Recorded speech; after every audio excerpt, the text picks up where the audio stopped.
Okay, good morning. Quick video lang tayo. So, yan. Lalagyan ko na yan ng dapat screen. Dapat malagyan ko na yung screen. Pero nagpe-prepare na ako. Kung hindi ko sure kung nakikita sa video, pero sa taas may tali. Ayan, may tali. Yan yung pa, dyan ko i-clip yung screen. Tapos, yun. Yun yung magiging screen natin dyan. So, hopefully, maging okay siya. So, ito, yung cucumber naman natin, naka-recover after, siguro nung umaga, diniligan ko, nung hapon, okay na siya. Yan, nakatayo na siya. So, yun. Ito, mukhang cherry tomato, okay naman. Yung dalawang bell pepper natin, okay din. Then, yung kahapon, isa na naman sa mali ko, hindi ko to nalagyan ng tubig. Hindi ko nalagyan ng nutrient solution. So, sobrang medyo pinuno ko talaga siya para lang makarecover siya. Hindi ko sure kung makakahabol pa siya dito.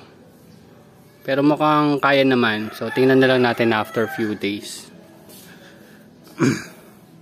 So, ito yung tanim natin. Yun, tanim natin April 5. Ito, March 16. So, mga more than a week pa yan bago natin i-harvest. So, yun. Nandun na sa taas yung isang tubo. Ayusin ko na lang. Lalagyan pa rin natin ng tawag dyan, insulation. And yan kasi yung tubo na walang leak. Nung nilagyan ko ng seal sa dulo-dulo, walang leak.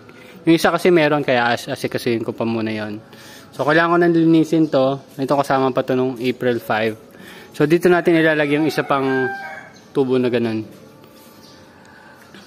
Yan. So, pag nalagyan na natin screen lahat to, itong mga harang na ganyan, tatanggalin ko na para matest na natin yung screen na ginawa natin. Ayun, ang ganda nga ng tubo eh. Ito, hindi ko lang ito masuportahan ko to. Katulad nun, mga may tali. Ay, bubuyog oh. Ayan. So, medyo mape-prevent na natin yung pagpasok nila kasi sasarado na talaga natin to. Tsaka yung mga ibon-ibon. Ayun, mga ibon. Ayun, ang ibon. So, ito yung tanim natin nung March 26. Yung isa, March 16. So, mas mauuna yun. So, March 26. So, yun, kailangan pa natin linisin. So, dami pa pala hindi nagagawa. Ito. Nga pala. Ito yung previous video ko regarding sa tanglad. So, nilagay ko na sila dyan. Diniligan ko. So, didiligan ko lang ulit mamaya para mag-continuous yung moisture nila para makapag-build sila ng ugat. So, hopefully, okay yung idea ang nasa isip ko. Tsaka kung makikita nyo, nagkakaroon na siya na hindi lang siya 2 layer, 3 layer na. So, umuusbong siya. Palagay ko, gana naman. So, hopefully magtuloy-tuloy siya. So, itong iba, hindi yan tanglad. Ito lang yung mga tanglad. So, meron pa dun eh. Pag naging effective naman yan or okay, edi tutuloy-tuloy natin ubusin yung tanglad dun. Or mag-replant na lang tayo dun sa pesto nila dun. So ito, iniisip ko pa kung tatanggalin ko kasi pag ginawa ko talagang screen yan, wala rin to, matatanggal din yan. Or tag dito, matitrim talaga natin ng sobra-sobra. So yan, ito, hindi masyado maganda yung tubo dito eh. So sa baba na lang siguro ako magtutuloy. Ito pala yung ibang tanglad or lemongrass. So tinitingnan ko kasi kung magkakaugat siya after few days. Pero kahapon lang naman yan na ibabad dyan. So, tingnan natin after few days. Ito yung naman yung nauna kong mga tinanim na tanglad. Yung iba kasi, yan o, medyo tuyo. Kaya palagay ko dapat hindi ko na ito tinransplant kasi malabo na talagang mabuhay siya.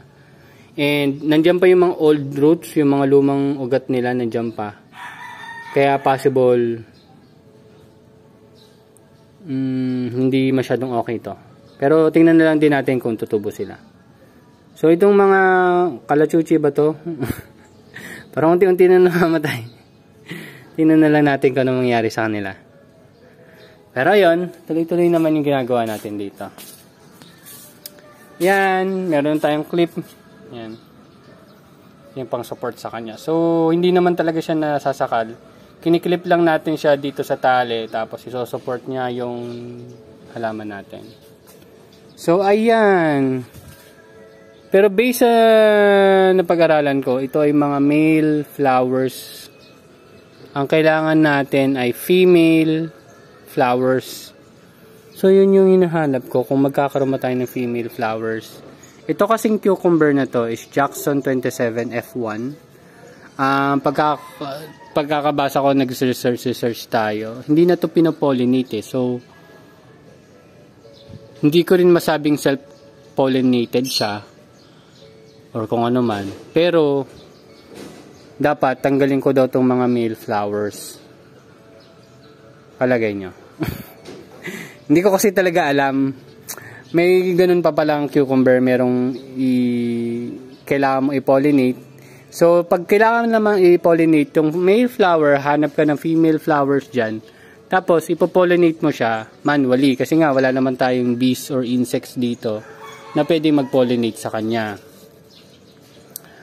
Kaya, manual pollination na mangyari. Pero kung ito yung variety na hindi mo na kailangan i-pollinate, ang sabi nila, kailangan mo lang tanggalin yung mga male flowers. Which is, nagdadalawang isip ako kasi ayaw ko siyang tanggalin. Totoo lang. Yun. Yung mga suckers, hindi ko sure kung tatanggalin ko agad or wag muna.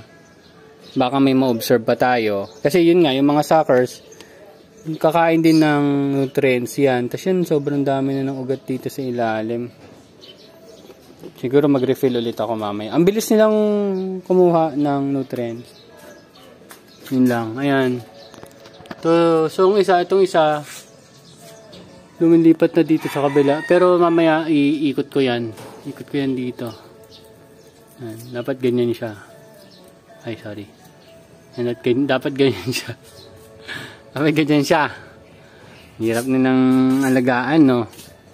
Ito rin. Ito isa. Ayan. Ayan, dapat ganito siya. Kasi itong isa, itong kabila, pagkapangin natin dito, sa kabila. Laki na niya eh. Laki na ng cucumber natin.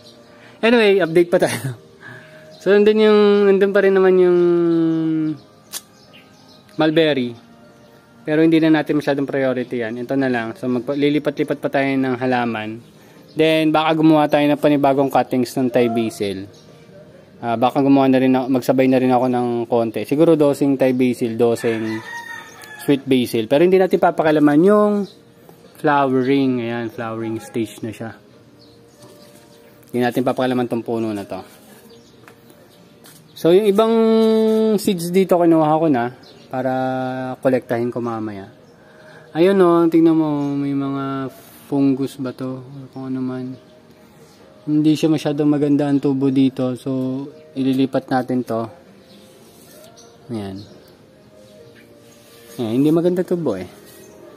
Ganon. So, yun. Ang major project natin, ito, didiligan ko lang mamaya. Ang major project ko ngayon ay yung pag-screen ng buong rooftop.